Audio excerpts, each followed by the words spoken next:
L'actualité, c'est aussi la santé, le sport. La 14e journée mondiale de lutte contre la pneumonie a été célébrée à Abidjan par une marche bleue dans la forêt du Banco. À l'initiative de l'association Graines d'Ivoire et l'ONG Agis, cette randonnée a un double sens, inculquer aux enfants qui en sont les victimes des techniques respiratoires d'une part et d'autre part rappeler aux autorités sanitaires la dangerosité de la pneumonie en lançant un plaidoyer. Le reportage est signé Philippe Zabo et Richard Akeke. Le 12 novembre de chaque année a été décrété par l'OMS Journée mondiale de la pneumonie. Parce que la pneumonie tue plus que le sida, le paludisme et la rougeole réunis.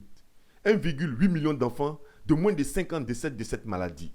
Cette journée a pour but de sensibiliser et de lancer des plaidoyers. Ce que l'ONG ivoirienne Agis a fait après sa marche bleue dans la forêt du Banco. La pneumonie reste encore la première cause de mortalité des enfants de moins de 5 ans dans le monde.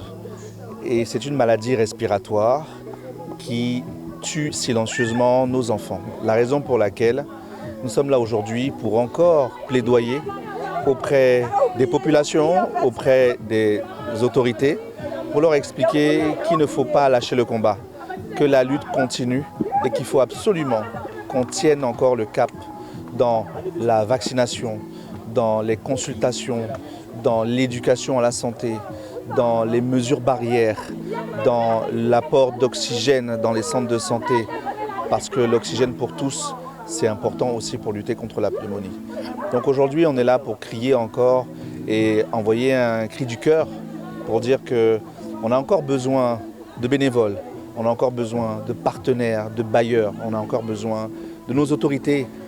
Une marche bleue ponctuée par des séances de mouvements respiratoires et appréciée par les participants et les partenaires de l'ONG Agis. Aujourd'hui, nous sommes là pour participer à cette journée de respiration. On dit un corps sain, du moins un esprit sain dans un corps sain. Et on a voulu marquer cela aussi par notre présence. Vraiment, on est très contents, on ne connaissait pas l'ONG et il faudra absolument que chacun parle de l'ONG pour qu'elle puisse continuer à guérir un peu tous ces enfants qui ont besoin d'oxygène et de respirer. La marche bleue s'est tenue sur un parcours de 3 km dans la forêt du Banco.